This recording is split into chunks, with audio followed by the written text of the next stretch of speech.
എടാ നിൽക്കടാ, ഞാനാടാ പാമ്പ്. എനിക്ക് ചൂട് സഹിക്കാനാകില്ലടാ. അതുകൊണ്ടാണ് ഞാൻ തണുപ്പ് നോക്കുന്നത്. പിന്നെ എന്റെ വീടിന്റെ കുടിക്കാൻ ശ്രമിക്കുന്നെങ്കിൽ ഞാൻ അവിടെ വരും. എന്റെ കയ്യിൽ കടിമേടിച്ച് കിടന്ന് തോന്നാതെ സിമ്പിൾ ആയിട്ട് ചില കാര്യങ്ങൾ ചെയ്താൽ ഞാൻ വരില്ല. വീടിന് ചുറ്റും ഉണങ്ങിയ ഇലകളും ചവറുകളും പഴയ സാധനങ്ങളും അതൊക്കെ എനിക്ക് സൂപ്പർ സ്ഥലമാണ്. ഇവിടെ വൃത്തിയാക്കിയാൽ ഞാൻ ആ ഏരിയയിൽ തന്നെ വരില്ല. മതിലിനടുത്തും കിണറിനടുത്തും ബാത്റൂമിന് പുറകിലും പുല്ല് വളർത്തി വെച്ചാൽ അതൊരു പെർഫെക്റ്റ് ഹൈഡിംഗ് സ്പോട്ടാണ്. പുല്ല് വെട്ടി നിലം കാണുന്ന പോലെ വൃത്തിയാക്കി വിറക് ഇട്ടിക്കാട്ടായി ചകിരി ചക്ക എന്നിവ നിലത്ത് വെച്ചാൽ ഞാൻ അത് ഉള്ളിൽ കയറി ഓടിക്കും. ഇവയെല്ലാം നിലത്ത് നിന്ന് ഉയർത്തി നീറ്റായി ഭക്ഷണാവശിഷ്ടം മാലിന്യം ധാന്യം ടെലിഫോൺ തുറന്നു വെച്ചാൽ ആദ്യം എലി വന്നാൽ പിന്നെ ഞാൻ തുറന്നു. ഭക്ഷണവും മാലിന്യവും എപ്പോഴും അടച്ചു സൂക്ഷിക്കും. വീട്ടിനടുത്ത് വെള്ളം കെട്ടിക്കിടന്നാൽ സമ്മതിക്കാതെ എനിക്ക് കൂടുതൽ പ്ലേസാണ്.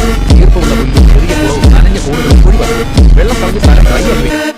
ചെരുപ്പ് ഹെൽമറ്റ് ബാഗ് പഴയ വസ്ത്രങ്ങൾ പുറത്തോ സ്റ്റോർ റൂമിലോ ആണെങ്കിൽ നേരെ എടുത്ത് ഉപയോഗിക്കരുത്. ആദ്യം നന്നായി പരിശോധിച്ച് നോക്കണം. ഇല്ലെങ്കിൽ സർപ്രൈസായി ഞാൻ എൻട്രി തരും. രാത്രിയിൽ വയൽ വഴിയോ വീടിന് പുറകിലൂടെയോ കിണറിനടുത്തൂടെയോ നടക്കുമ്പോൾ ടോർച്ചില്ലാതെ പോകരുത്. വെളിച്ചമടിച്ച് നിലം നോക്കി നടക്കണം.